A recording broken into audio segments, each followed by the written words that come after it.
I'm a 31-year-old software developer caught in what feels like a TV drama, except it's my real life. 3 months ago, my relationship of 2 years ended with my ex-girlfriend in a way I never expected. I met her at a friend's house party. She worked in marketing, and we clicked immediately. The first year was amazing. We traveled on weekends, tried new restaurants, and spent hours watching movies together. Our families got along great too. My parents really liked her, and her family welcomed me warmly. But things started changing slowly. She began questioning my work hours and my friendships with female colleagues. At first, I thought it was normal relationship stuff. Then it got worse. She started checking my phone when I wasn't looking and questioning every call I received. One night changed everything. I was having dinner with my best friend Jake and his girlfriend. My ex was supposed to join but canceled last minute due to work. Later that night, she called me crying, accusing me of lying about who I was with because someone posted a picture from the restaurant on social media. I spent hours trying to convince her I wasn't cheating. The situation got worse when I started a new project at work. My team included several women, and she couldn't handle it. She'd call multiple times during the day and show up at my office without warning. I tried everything to make her feel secure. I offered to introduce her to my coworkers, shared my location, and even considered leaving the project. Nothing helped. Then came the biggest incident. I was working late with my colleague Anna on an important presentation. My ex burst into the conference room, screaming and accusing Anna of trying to steal me away. She threw a plant pot, missing us thankfully. Security had to escort her out. I was embarrassed, and Anna was shaken. The next day, my manager warned me that this couldn't happen again. That's when I knew I had to end things. I went to her place and explained that her lack of trust and constant accusations were too much. She didn't take it well. There was yelling, crying, and she threw my things out her window. As I left, she threatened to make me regret it. For weeks after, she kept trying to contact me. She'd call, text, and show up at places she knew I'd be. Her messages switched between begging for another chance and threatening to tell everyone I was cheating. I blocked her number and social media, and eventually she seemed to back off. I focused on getting my life back on track, working, going to the gym, and reconnecting with friends I'd neglected. Things were finally starting to feel normal again. Then last Friday, while I was home watching a movie, she showed up at my door. Before I could say anything, she announced she was pregnant and claimed it was mine. She said she was about 2 months along, which lined up with when we were still together, though things were already bad between us. I asked for proof and a paternity test, which made her angry. She accused me of not trusting her, ironic given our history, and threatened to tell our friends and family I was abandoning her and my child. Then she stormed out. Since then, I've been a mess. I can't focus at work or sleep properly. Part of me wonders if I'm being too harsh. What if she really is pregnant?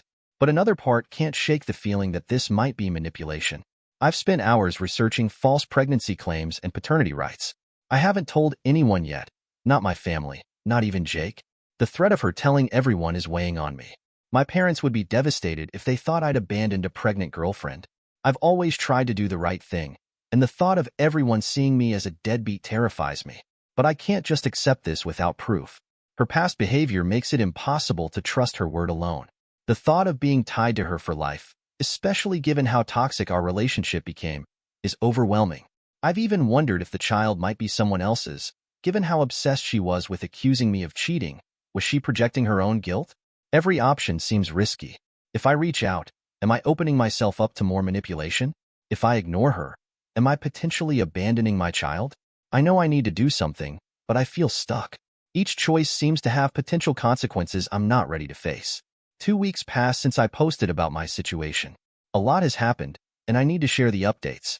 After taking in everyone's advice, I decided to stand firm on requiring proof. A few days later, my ex texted me. She apologized for how she reacted and agreed to provide medical proof and take a paternity test when it was safe. We met at a coffee shop to keep things calm. She brought an envelope with ultrasound images and doctor's reports showing she was about 10 weeks pregnant. Looking at those images made everything feel real. We talked for hours. She explained she'd found out just a week before telling me and was scared about how to break the news, especially after our bad breakup. She admitted showing up unannounced and making demands was wrong. I explained why I couldn't just trust her word given our past. She said she wanted to keep the baby, but wouldn't force me to be involved if I wasn't ready. We agreed to wait until it was safe to do the paternity test. After our meeting, I felt I needed to tell my family. My mom was torn between excitement about being a grandmother and worry about the situation. My dad reminded me how bad my relationship with my ex had been. They supported my decision to get a paternity test. Jake, my best friend, offered to help however he could and suggested I talk to a lawyer. Over the next couple weeks, my ex kept me updated about doctor appointments via text. Then one night, she called in a panic saying she was bleeding and heading to the hospital. I rushed there immediately. After several anxious hours, we got the news. She had miscarried. The doctor said it was common in early pregnancies and wasn't anyone's fault. My ex was devastated. I drove her home, and we had a long talk. She apologized again for everything. The jealousy, the accusations, how she handled telling me about the pregnancy. She said she was starting therapy to work on her trust issues. She didn't try to get back together or manipulate things, which I appreciated. We agreed to give each other space. I started seeing a therapist too. It helped to have someone neutral to talk to. My ex and I texted occasionally. She updated me on her therapy progress, and I responded politely. I wasn't sure if we'd ever be friends, but I thought maybe we could be civil. Work got better. The awkwardness with Anna and other coworkers faded. I threw myself into a new project, which helped take my mind off everything. Then 3 weeks ago, I got a call from someone named Chris. He said he was my ex's former boyfriend. They dated during a break in our relationship. He had information about the pregnancy he thought I should know. We met at a bar the next evening. What Chris told me turned my world upside down. The baby wasn't mine. It was his. They had been seeing each other on and off even after my ex and I got back together.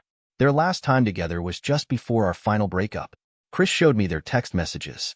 In them, my ex talked about being unhappy with me but staying because she feared being alone. When she found out she was pregnant, she panicked. Then came the message that made me sick.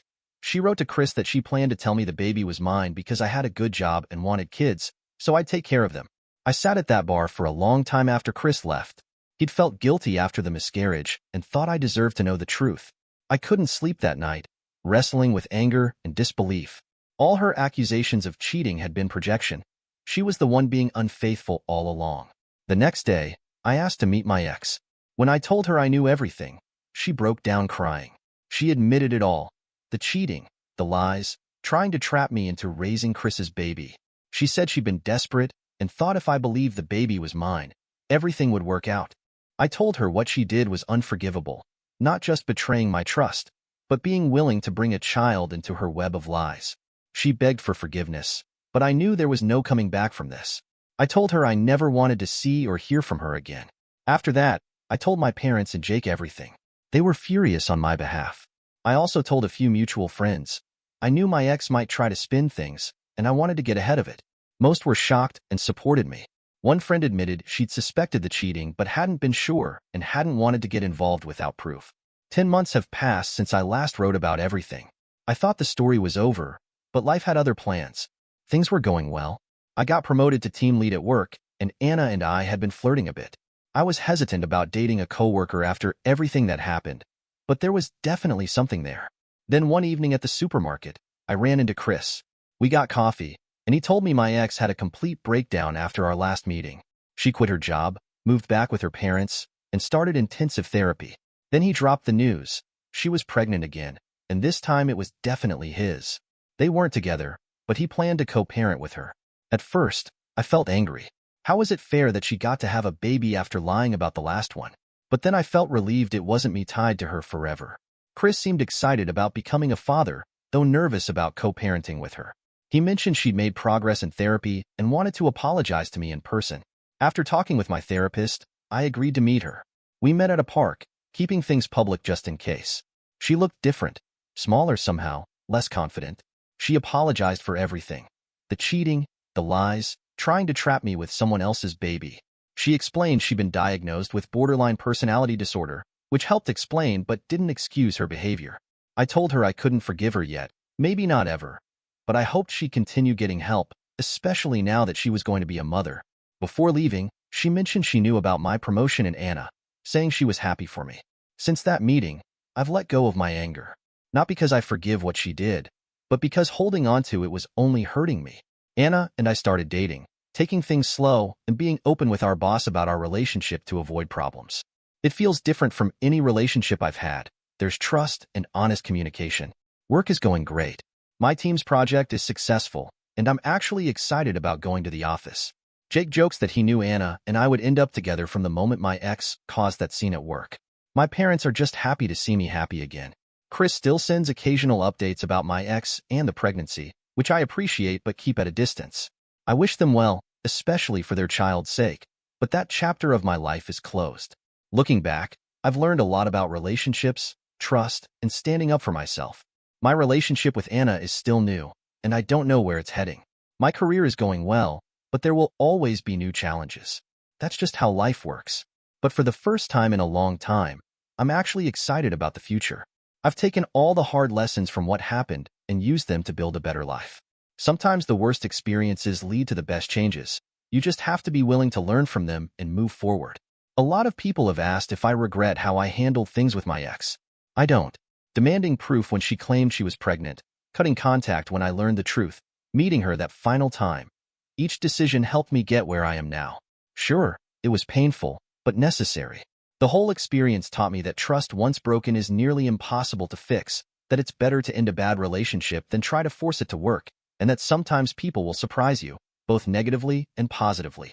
I never expected my ex to cheat or lie about a pregnancy, but I also never expected to find someone like Anna after everything that happened.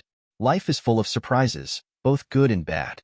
The key is learning how to handle them and keeping faith that better things are ahead. That's what I'm doing now, looking forward, not back, and appreciating the good things that came from a bad situation. Thank you for watching. If you enjoyed this story, please hit that subscribe button. Don't forget to give it a thumbs up and share it with friends or family who might enjoy it too. Your support means a lot. And if you have any thoughts, questions, or story ideas, drop them in the comments below. I'd love to hear from you. See you in the next story.